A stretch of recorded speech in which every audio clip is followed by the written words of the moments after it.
Bonjour à tous, bienvenue dans cette nouvelle visioconférence. Aujourd'hui, le thème, c'est lutter contre l'isolement. Cette visioconférence est réalisée en partenariat avec Movadom, Movadom Alliés et Adapsia. Elle est financée par la conférence des financeurs de la prévention de la perte d'autonomie du département de la Seine-Saint-Denis avec le concours de la CNSA. Merci à tous de votre participation. Je suis Pascal, je serai votre hôte aujourd'hui pour gérer cette visioconférence. Donc moi, je suis basé dans le département de l'Allier, je fais de l'accompagnement au déménagement des personnes âgées et des visioconférences et des conférences à destination des seniors.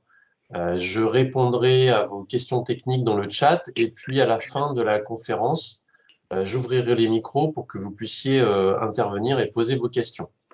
N'hésitez pas à vous inscrire sur le site movadom.eventbrite.com pour participer à nos prochaines visioconférences. Et si vous nous regardez sur YouTube, n'hésitez pas à partager ce lien également et à nous mettre un petit pouce pour nous encourager et nous remercier. Isabelle, je te laisse prendre la main et te présenter et faire ta conférence. Bonjour, donc moi je suis Isabelle Palassin, je suis psychanalyste et thérapeute familiale. Alors, je vais vous parler ce matin de la solitude, qui est une thématique un peu douloureuse, mais qui touche, on va le voir, beaucoup de personnes de plus de 60 ans. On va commencer par un peu définir ce qu'est l'isolement et l'isolement social.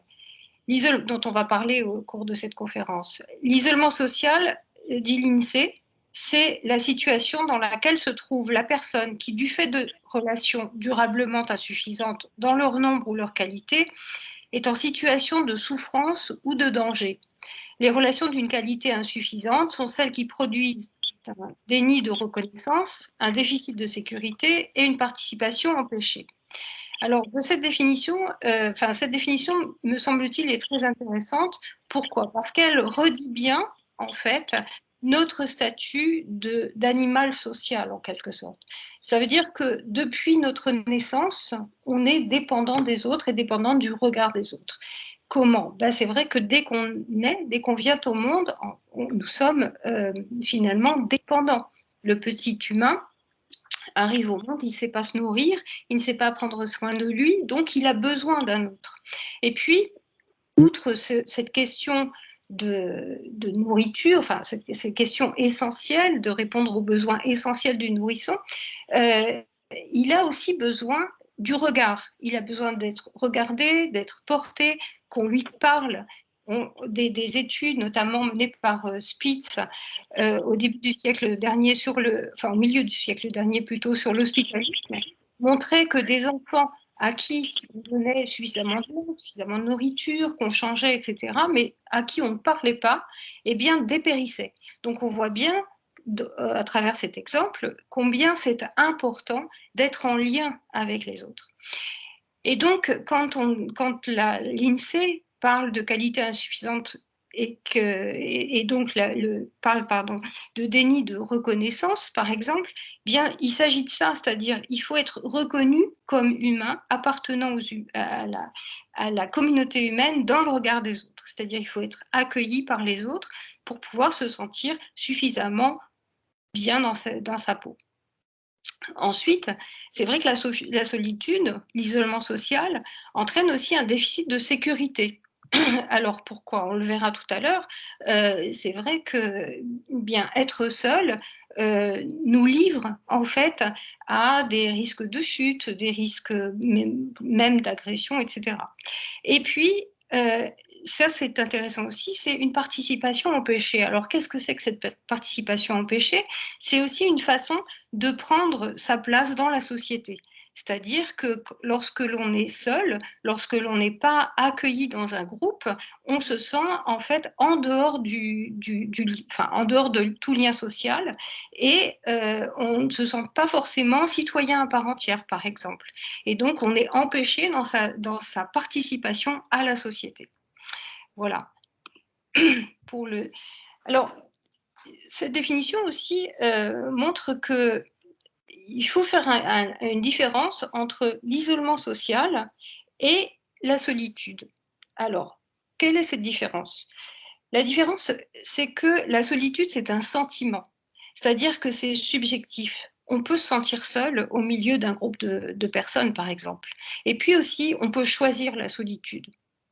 C'est-à-dire qu'on peut avoir envie de moments où on est seul avec soi-même, des moments de réflexion, de création, de contemplation, de méditation. Enfin, on peut avoir envie à un moment donné de s'extraire un peu du monde pour se ressourcer et se ressourcer en soi-même. Mais l'isolement, en revanche, n'est pas choisi. C'est un manque de l'autre. Et ces autres qui nous manquent ne sont pas n'importe qui. Et il y a une étude des petits frères des pauvres qui est très intéressante et qui classe en fait ceux qui nous manquent, c'est les cercles auxquels on est accroché, auxquels on est amarré, en fait en quatre groupes. Il y a d'abord le cercle familial, donc c'est simple, hein, c'est la famille proche, éloignée. Le cercle amical, le cercle de voisinage. Alors, le cercle de voisinage sont bien sûr les voisins de palier, les voisins de maison, mais aussi le boucher chez qui on a l'habitude de prendre sa viande, le boulanger, le facteur qu'on voit le matin, etc. Et puis, le cercle associatif, c'est-à-dire ceux avec qui on fait ensemble. C'est-à-dire dans les associations, soit, on verra tout à l'heure, soit des associations auxquelles on participe en tant que membre actif, je dirais. C'est-à-dire que quand on va distribuer des repas au resto du cœur, etc., mais aussi des associations auxquelles on participe en tant que membre, recevant en fait quelque chose de l'association. Ça peut être le cas, par exemple, d'une association sportive. Et avant la retraite, on aurait pu mettre aussi, on en reparlera tout à l'heure, le cercle professionnel, qui est extrêmement important, en fait, pendant la vie professionnelle. C'est-à-dire que ce sont les collègues avec qui on travaille, qu'on retrouve chaque matin. Alors, aujourd'hui, ces collègues, on les voit souvent par écran interposé, un peu comme on fait ce matin ensemble, mais en tout cas, ils sont présents à nos côtés au quotidien. Donc, en fait, on se rend compte que aujourd'hui, la solitude et l'isolement social surtout est un phénomène qui est très important puisqu'il touche environ 19% des plus de 60 ans, soit 3,2 millions de personnes qui peuvent en fait passer des journées entières sans parler à personne. C'est quand même incroyablement élevé comme part de la population.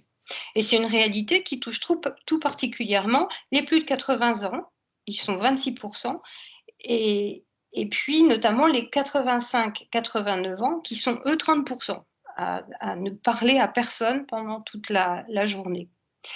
Mais au-delà de ça, on a quand même 27% des plus de 60 ans qui éprouvent un sentiment de solitude.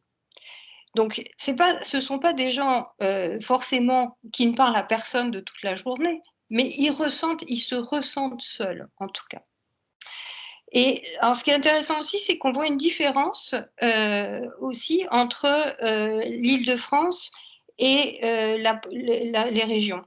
C'est-à-dire que globalement, il y a eu des études qui ont été faites qui montraient que en Île-de-France, on se sent plutôt isolé du cercle amical et du cercle familial, alors qu'en province, on retrouve plutôt des personnes éloignées des cercles de voisinage et du cercle associatif. Alors, c'est vrai que c'est sûrement dû à l'éloignement géographique. C'est vrai que on n'est pas en immeuble, on est moins souvent en immeuble quand on est en région que quand on est en région parisienne. Et puis, dernière chose, on voit aussi, on voit que là, dans cette étude des petits frères des pauvres, on voit que 22% des plus de 60 ans se sentent isolés du cercle familial, 28% du cercle amical, 21% du cercle de voisinage et 55% du réseau associatif. Et donc, et 6% sont éloignés de tous ces cercles-là à la fois. Et là, c'est ce qu'on pourrait presque, on pourrait presque parler à ce moment-là de mort sociale. Alors, on va voir maintenant quelles sont les raisons de cet isolement. Alors, on l'a vu, il y a le départ à la retraite qui est un des premiers facteurs de perte de lien. Pas forcément en termes de proportion, mais en tout cas en termes de temps, c'est-à-dire c'est la première perte de lien dans le fil de la vie, je vais y arriver.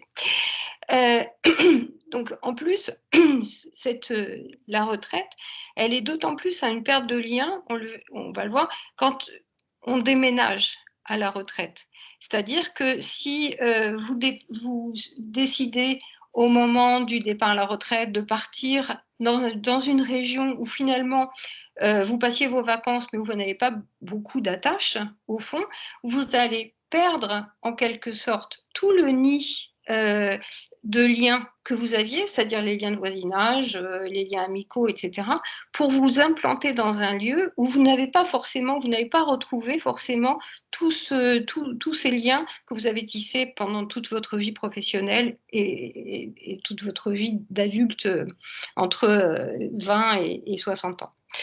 Et donc là, c'est vrai que c'est un facteur d'isolement et il va quand même falloir faire attention quand on décide de déménager à 65, 60 ans, justement de déménager dans un endroit où on peut faire lien, où on connaît des gens, où on a déjà un petit cercle amical, etc. Parce que, on le verra tout à l'heure, c'est quand même plus difficile de faire lien quand on a 60 ans que quand on a 30 ans. Pourquoi? Tout simplement parce que à 30 ans, on va chercher les enfants à l'école, on rencontre des mamans, on rencontre des parents, on emmène les petits au judo ou je ne sais quoi. Et là, effectivement, on tisse du lien. Après 60 ans, sauf si on est effectivement actif dans des associations, on a moins d'opportunités en fait de rencontrer les autres. Alors évidemment, les deuils aussi sont évidemment un facteur d'isolement, un facteur de solitude. C'est-à-dire c'est le deuil du compagnon ou de la compagne avec lequel on vivait, et cette perte entraîne souvent un repli sur soi. C'est-à-dire que sortir perd du sens quand avant on sortait à deux. Par ailleurs, pour certaines femmes, le veuvage peut être synonyme de perte de mobilité. Alors, c'est moins vrai, évidemment, aujourd'hui que beaucoup de femmes, la majorité, les très grande majorité des femmes a son permis de conduire, mais c'est vrai que sur des générations, des gens de 80, 85 ans, en fait, les femmes laissaient souvent le volant aux hommes. Et lorsque l'homme décède, eh bien, elles se retrouvent coincées finalement, pour peu qu'elles habitent dans un lieu un peu isolé, elles se retrouvent coincées sans pouvoir sortir de chez elles. Donc ça, c'est une problématique qui est importante plutôt donc, pour des générations âgées. Et puis, ce qui est intéressant aussi, c'est un sociologue qui s'appelle Vincent Karadec qui a bien étudié les phénomènes de veuvage, et on s'aperçoit qu'au fond, l'isolement et la façon de sortir de cet isolement après un veuvage est différente lorsqu'on est une femme et lorsqu'on est un homme. C'est-à-dire que les hommes vont plutôt essayer de refaire couple assez rapidement, alors que les femmes, elles, vont plutôt retisser des liens avec des amis. Alors, comme si finalement les femmes étaient plus autonomes que les hommes, comme si finalement elles n'avaient pas forcément envie de refaire couple, de retisser un lien conjugal, mais plutôt de trouver des personnes avec qui mener une activité sociale. Alors, ensuite, la précarité est un facteur excusez-moi. La précarité aussi est un facteur de risque d'isolement. C'est vrai que cette précarité, qui touche d'ailleurs beaucoup plus les femmes que les hommes, et plus les personnes de 85 ans que les autres, c'est quelque chose qui va isoler. Pourquoi? Parce que on ne va pas avoir forcément les moyens de s'inscrire aux différentes activités, au club du troisième âge, on ne va pas forcément avoir les moyens de partir en voyage, par exemple, avec les sorties qui sont proposées par la mairie. par exemple, ne serait-ce que ça. On ne va pas avoir forcément les moyens d'aller au théâtre, d'aller au cinéma, de partager, etc. Et puis, il y a parfois, malheureusement, un phénomène aussi de honte, en quelque sorte. C'est-à-dire que comme on ne peut pas justement participer à ces activités, on va se dire que bah, finalement, est-ce que notre vie vaut la peine? Donc il y a un sentiment comme ça de repli sur soi qui est favorisé par la précarité. La précarité, on va aussi parler de la précarité numérique. On en parle beaucoup de la fracture numérique, mais c'est vrai que c'est quelque chose qui est très important, notamment pour les plus âgés. C'est-à-dire que, bon, évidemment que ça ne vous concerne pas vous, puisque forcément vous savez utiliser les outils informatiques, la preuve, vous êtes là, mais c'est vrai qu'il existe des personnes qui ne savent pas, qui n'ont pas eu l'occasion, au cours de leur vie professionnelle par exemple, d'utiliser l'ordinateur, d'utiliser la tablette, le téléphone portable, etc., et qui vont avoir du mal, après 70-80 ans, qui vont avoir du mal à entrer dans cet apprentissage-là. Et malheureusement, ces personnes vont se trouver isolées parce qu'aujourd'hui, beaucoup des liens sociaux passent par ces outils-là. Alors, c'est notamment le cas avec la famille, c'est-à-dire que les familles qui sont éloignées, où les enfants, les petits-enfants sont loin, eh bien, c'est vrai que pouvoir envoyer des photos, pouvoir envoyer des messages, etc., ça permet de faire lien avec les grands-parents qui sont un petit peu isolés. Bien sûr qu'on peut téléphoner, mais c'est vrai que le téléphone, ça prend du temps, bah, voilà. Et donc, envoyer une photo, envoyer un message, c'est plus facile et ça montre quand même à la personne qui est de l'autre côté de l'écran qu'on pense à elle. Et ça, c'est vraiment important parce que c'est quelque chose qui va narcissiser la personne âgée, savoir que quelqu'un pense à elle. Mais il y a aussi, alors donc ça c'est pour le cercle familial, mais aussi la fracture numérique touche en tant que citoyen. Parce qu'on voit bien qu'aujourd'hui, ben, on veut prendre rendez-vous pour aller se faire vacciner contre le Covid, on veut prendre rendez-vous chez le médecin, on veut payer ses impôts, etc. Tout passe par l'ordinateur aujourd'hui, malheureusement. Et que eh bien, beaucoup de personnes âgées, très âgées, ne savent pas en fait, sont bien embêtés par rapport à ces outils-là. Et donc, ils se sentent dépossédés de leur statut de citoyen, parce qu'ils ne peuvent plus participer à la vie communautaire, quand on ne peut plus prendre rendez-vous chez le médecin, quand on ne sait plus comment payer ses impôts, quand on ne sait plus comment communiquer avec sa banque, évidemment qu'on se sent en fait à l'écart de la vie sociale. Alors, autre facteur de risque d'isolement, c'est la maladie d'un conjoint. C'est vrai qu'avec la maladie, le risque, c'est que le couple se referme sur lui-même. L'aidant devient progressivement en fait le seul lien de la personne malade et ce poids, cette présence de chaque jour auprès de l'aidé, pardon, isole l'aidant. De plus, c'est vrai que certains amis, peuvent aussi se désolidariser. Ils vont être moins présents parce que la maladie fait peur, la maladie, ils ne se sentent pas très à l'aise, savoir comment entrer en lien avec leurs amis dans la situation d'aidant.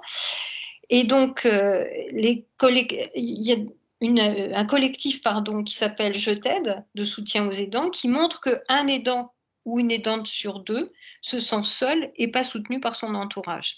Donc on voit bien comment cette maladie peut isoler. Donc on va voir aussi que finalement l'isolement, c'est pas seulement qu'on va se sentir mal à l'aise.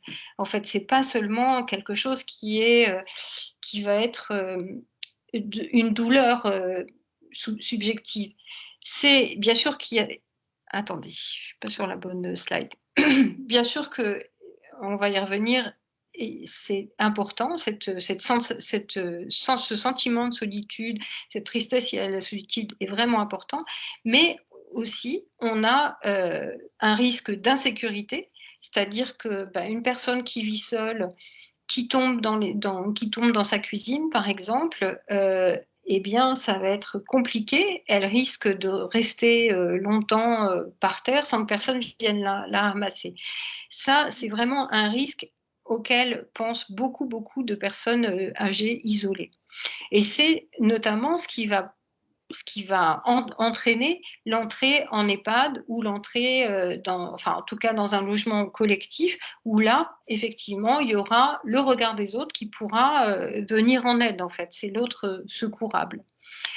Et puis, bien sûr que l'insécurité aussi, alors c'est aussi l'insécurité l'insécurité la peur du cambriolage, la peur de la maltraitance, la peur qu'on nous fasse du mal, la peur qu'on entre chez nous, etc. Ça, c'est vraiment quelque chose qui est important et qui, même si il n'est pas forcément, c'est pas un sentiment qui est forcément appuyé par des chiffres, etc. Mais en tout cas, c'est un sentiment qui est vraiment là chez les personnes âgées qui vivent seules et qui est très important, et là aussi qui peut motiver l'entrée dans un logement collectif. Alors, l'autre risque, c'est la perte de confiance en soi. C'est-à-dire que, on l'a vu tout à l'heure, le regard des autres, c'est ce qui va amarrer le narcissisme, la confiance qu'on a en soi. C'est-à-dire que c'est parce que je peux entrer en lien avec l'autre, que l'autre me trouve intéressant, important, etc., que je vais me sentir utile, que je vais me sentir important. On est forcément pris dans ces liens-là et dans ces allers-retours-là entre l'autre et moi. Et c'est vrai que ne pas parler à qui que ce soit de toute la journée, ne plus être que seul avec soi-même, c'est un risque de perdre cette confiance que l'on a en soi-même. Ensuite, on a un vrai risque de déficit cognitif. C'est-à-dire que les études médicales montrent que une augmentation de 60% des risques de démence et de déclin cognitif liés à l'isolement. C'est-à-dire que progressivement, on va perdre ses habiletés sociales, les capacités de raisonner. Le langage même devient compliqué avec une perte du mot plus accentuée. Parce que là aussi, parler, raisonner, etc., c'est un entraînement qui se fait avec l'autre. C'est parce qu'on a quelque chose à raconter que l'on parle. Et c'est parce qu'on a envie de partager une idée, de partager un sentiment, que l'on va se mettre en lien par la parole. Et ne pas être seul toute la journée isole de ces compétences-là, et progressivement, on perd l'habitude, en fait, on perd l'habitude de parler et de raisonner et de s'adresser, en fait, à l'autre. C'est un muscle qu'il faut continuer de faire travailler, en fait. Absolument. Absolument. Et puis, il y a aussi un risque de maltraitance. On parlait tout à l'heure de l'isolement à deux, dans un cas de maladie, par exemple. Et bien, c'est vrai que malheureusement, dans ces situations-là, quand l'aidant n'est plus aidé, en fait, par l'entourage, n'est plus soutenu, n'a pas d'échappatoire à son statut d'aidant, les risques de maltraitance augmentent, en fait. C'est-à-dire qu'il va perdre patience, d'un seul coup, il va en vouloir à la personne qu'il est en train d'aider. Donc, voilà, ça c'est un vrai risque. Et puis, par ailleurs, et on le voit bien actuellement avec ce qui se passe du côté des maisons de retraite, du côté d'Orpea, c'est vrai que si on n'a pas une famille en fait autour de soi qui peut tirer les sonnettes d'alarme parce que ça va pas, parce que on voit que la dame qui est hébergée en EHPAD se met à perdre du poids, à tomber très souvent, etc. Si la famille n'est pas là pour tirer les sonnettes d'alarme, eh bien malheureusement la personne va être en but plus que les autres à la maltraitance. Mais si vous voulez, on pourrait y revenir si vous avez des questions là-dessus. Alors maintenant, on a vu un peu ce qu'il en est de l'isolement et le pourquoi et le comment. Et on va voir maintenant comment on peut sortir de chez soi. Alors peut-être que là, on va pouvoir faire intervenir la personne qui s'occupe de l'association Astrée, et puis après je reviendrai en fait pour vous donner les solutions qui existent. Voilà, Madame Pourrier de l'association Astrée va se présenter. Alors, je vous avais coupé votre micro parce qu'on avait un petit écho, donc n'hésitez pas, refaites le étoile 6 pour pouvoir nous reparler. Madame Pourrier, on vous attend. Vous appuyez sur la touche étoile et ensuite la touche 6 sur votre téléphone puisque vous n'avez pas Teams, vous êtes sur téléphone. On va essayer, c'est pas celui-là. Voilà, allez-y, on vous entend. Voilà. Oui, bonjour. Je suis donc Marie-Denise Pourrier. Je suis bénévole à l'association Astrée. L'association Astrée qui a pour vocation justement de contribuer à restaurer le lien social chez des personnes isolées, fragilisées, des situations précaires, mais également par différentes situations. En fait, nous nous occupons de tous ceux qui le désirent et qui, suite à un coup dur dans leur vie, se retrouvent isolés. Je rejoins ce que disait Isabelle tout à l'heure. La communication est un besoin fondamental. Nous ne pouvons pas vivre sans les autres. Nous avons besoin de nous dire, et c'est grâce effectivement à notre relation avec l'extérieur que nous nous sommes construits toute notre vie.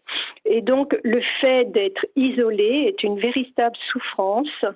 Et donc, ce qui est, les personnes qui le désirent sont souvent des personnes qui sont soit en situation de deuil, soit un problème de santé, des personnes qui souffrent de handicap ou de maladies psychomoteurs ou même des troubles de personnalité.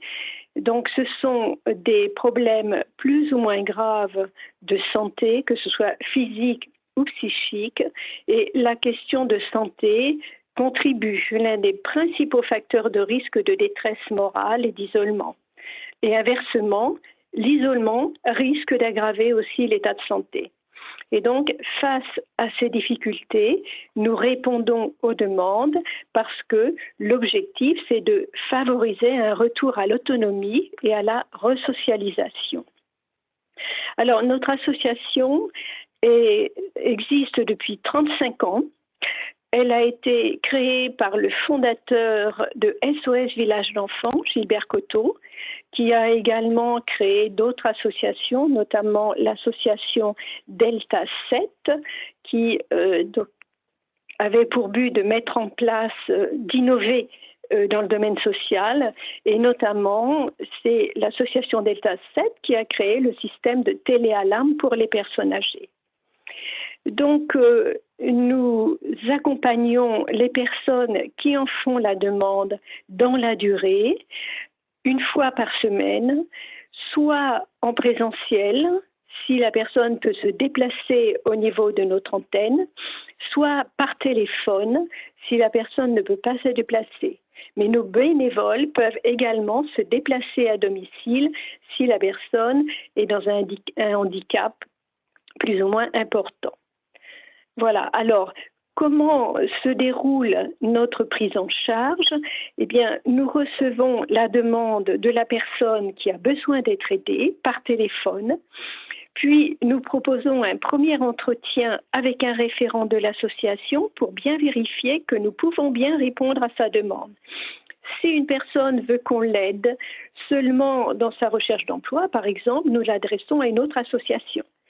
Si la personne a vraiment besoin d'une visite conviviale, eh bien, là encore, nous l'adressons à une association qui est plus référente dans ce domaine. Alors, nous pratiquons cet accompagnement, donc régulièrement, je le disais.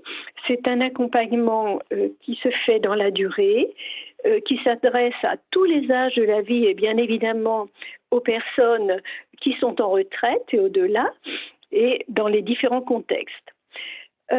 C'est un accompagnement qui est individualisé, c'est-à-dire que le bénévole qui accompagne la personne sera toujours la même. C'est un accompagnement qui est d'attention gratuite et qui privilégie la vie privée de la personne qui fait la demande. On garantit à la personne qui fait la demande d'accompagnement l'anonymat et la confidentialité. Et puis, notre association offre aussi à la personne qui a besoin d'aide la liberté de suspendre ou de cesser l'accompagnement à tout moment. Alors, notre accompagnement s'appuie bien sûr sur des valeurs. Nos bénévoles sont formés à l'écoute active. Nous acceptons l'autre dans la totalité. Nous essayons de le comprendre le mieux possible grâce à notre écoute. C'est une écoute dite active, attentionnée, bienveillante. Nous ne donnons pas de conseils et nous ne consolons jamais la personne. Nous considérons que la personne possède en elle les ressources qui vont progressivement l'aider à se reprendre en main. Notre formation de nos bénévoles s'appuie sur les références de Carl Rogers qui a écrit sur l'empathie. Donc c'est un psychologue américain qui a développé justement l'écoute active. Voilà. Alors, peut-être allez-vous poser des questions sur le recrutement de nos bénévoles, sur leur formation. Voilà. Que vous dire d'autre que nous sommes libres de toute attache, que ce soit politique, confessionnelle ou philosophique. Alors, peut-être dire également où nous sommes situés. Donc, pour les Parisiens et les Franciliens, notre antenne parisienne se trouve dans le 13e arrondissement, 3 rue du Chef de la Ville, c'est près de la ligne 6 métro Chevaleret. Mais nous avons plusieurs antennes dans l'Hexagone. Nous avons quelques 21 antennes du nord au sud, de l'est à l'ouest. Nous avons actuellement près de 700 bénévoles actifs, 90 sur Paris. Voilà. Donc, j'ai mis l'adresse du site internet qui est astre.asso.fr. Oui. Où on retrouve toutes ces infos. J'ai également mis un numéro de téléphone que j'ai trouvé sur votre site internet, alors pour Paris, Oui. qui est le 01 45 83 95 00. Oui. Est-ce que vous avez un numéro national ou c'est centralisé ou il faut appeler chaque région en fonction de… Alors, si vous regardez sur www.astre.asso, vous trouverez les coordonnées de nos différentes antennes, mais on n'a pas de numéro national. D'accord. En fait, quand vous arrivez sur le site, vous avez une carte en faisant dérouler un petit peu et vous avez toutes les villes. Et quand vous cliquez sur chaque ville qui vous correspond, vous avez les coordonnées, adresse, numéro de téléphone et adresse mail de chaque antenne. Oui, tout à fait. Oui, oui. Et donc, c'est le même numéro qu'on veuille devenir bénévole ou bénéficiaire? Oui, tout à fait. Oui, oui. Oui, oui. Et oui, nos bénévoles sont recrutés de la même manière. Nos bénévoles nous contactent pour offrir leur temps, voilà. Et ensuite, ils ont aussi un premier entretien avec un référent de l'association, puis 2 journées de formation. Et à l'issue de cette formation, un deuxième entretien avec un référent pour vraiment connaître eux aussi leurs desiderata, leurs besoins, quelles sont les personnes pour lesquelles ils seraient le plus à même d'accompagner, si c'est une personne jeune, si c'est une personne âgée, voilà. Et puis nos bénévoles sont signent une charge d'engagement pour pouvoir accompagner justement les personnes qui sont en demande. Et nos bénévoles sont accompagnés pendant toute la durée de leur bénévolat. Une fois par mois, ils assistent à ce que l'on appelle des groupes d'échange de pratiques. C'est un peu de la formation continue où là, nos bénévoles viennent en groupe, voilà, exprimer leurs besoins ou leurs questionnements par rapport à leur accompagnement. Et tout ça, bien évidemment, dans des échanges de confidentialité. À aucun moment, la personne qui est accompagnée n'est comment je vais dire, nommée. Hein, voilà. D'accord, très bien. Merci Madame Pourrier pour cette intervention très intéressante. On mettra sur le replay YouTube les coordonnées de votre association pour que les gens puissent vous contacter. Très bien. Merci beaucoup. Je t'en prie. Et donc, je peux rester là pour répondre aux questions, s'il y a des questions, bien sûr. D'accord, bon, on ouvrira les micros à la fin, puis je rouvrirai votre micro si jamais vous avez des questions qui vous sont destinées. D'accord, très bien. À toi Isabelle. Bien. Alors, c'est vrai que je vais un peu revenir en arrière parce qu'en effet, après l'intervention de Madame, je me rendais compte que j'avais oublié effectivement de parler d'autres risques de l'isolement. C'est-à-dire que les études montrent que, en fait, les personnes isolées ont quand même 4 à 5 fois plus de risques d'être hospitalisées. Pourquoi? En raison des risques de chute, mais aussi par rapport au stress et aussi par rapport aux addictions, le tabac, l'alcool.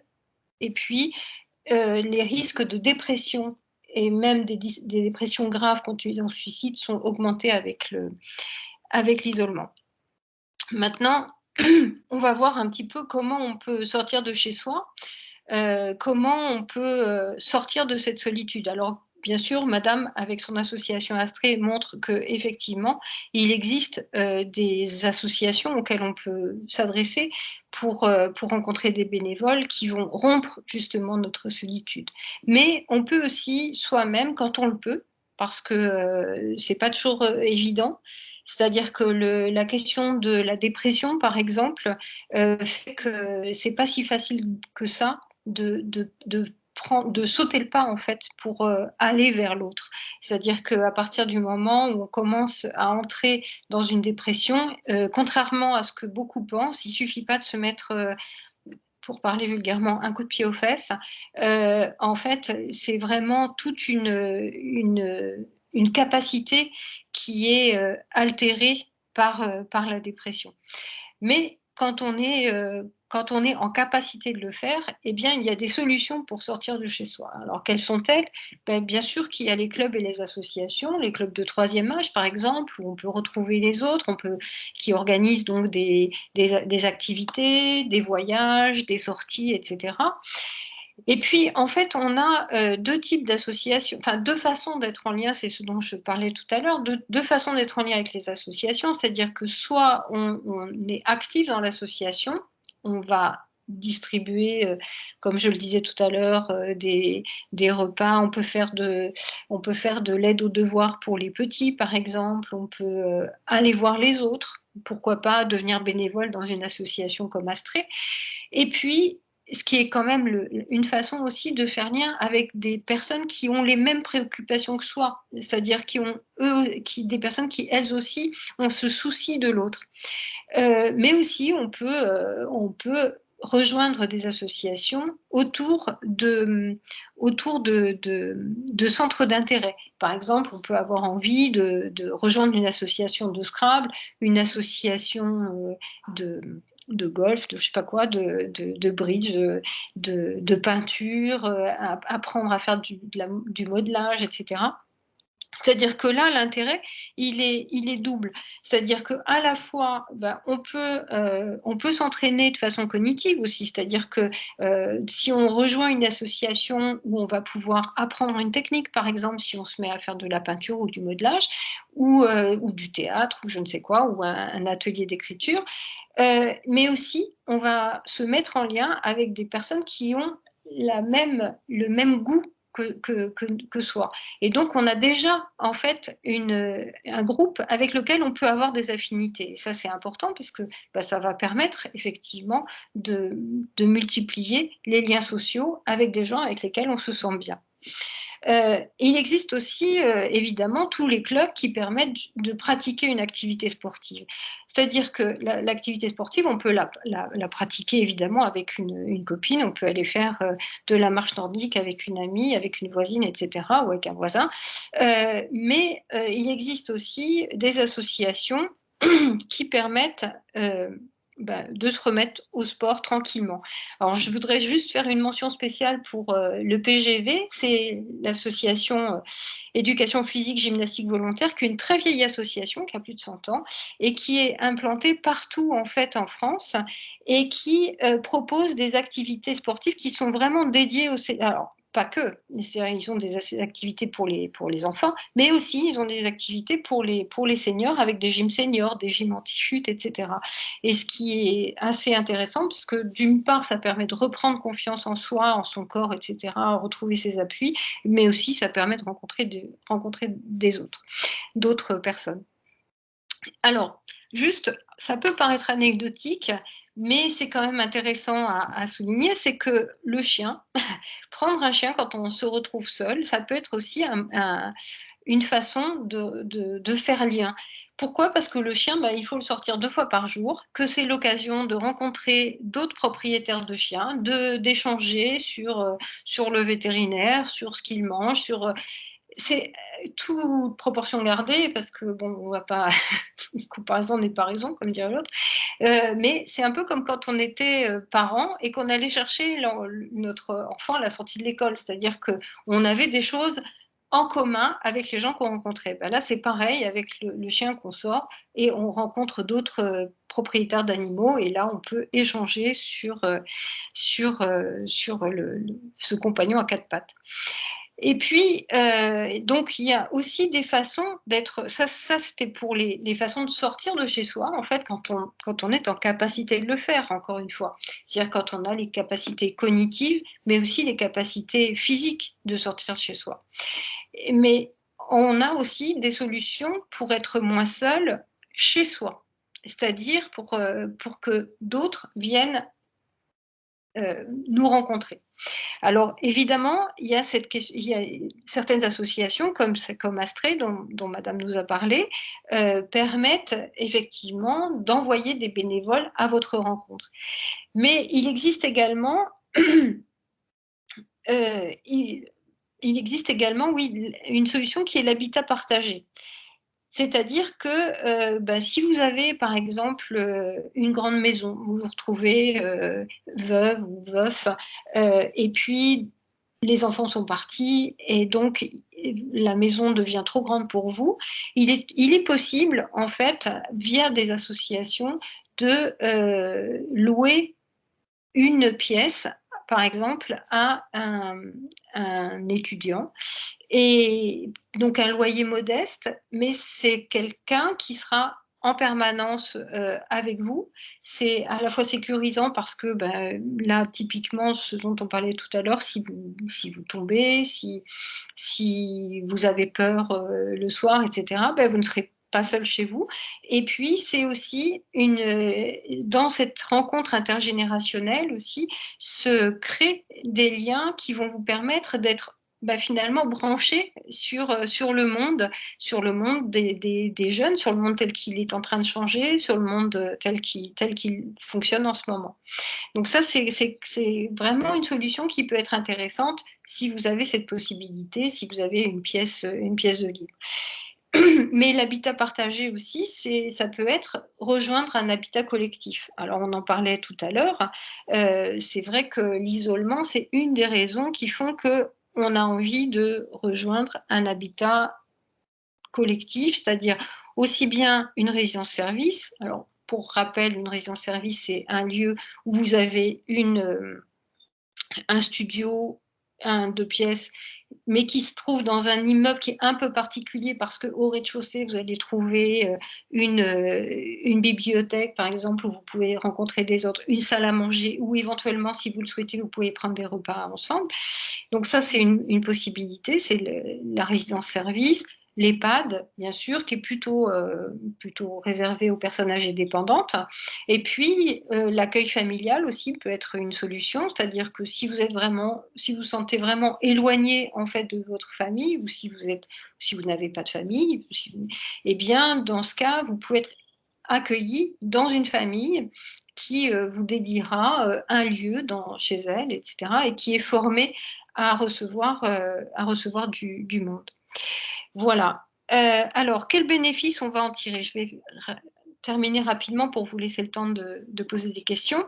Évidemment que rompre la solitude, c'est renouer avec l'estime de soi, c'est retrouver une meilleure santé, et puis c'est retrouver aussi le goût de vivre.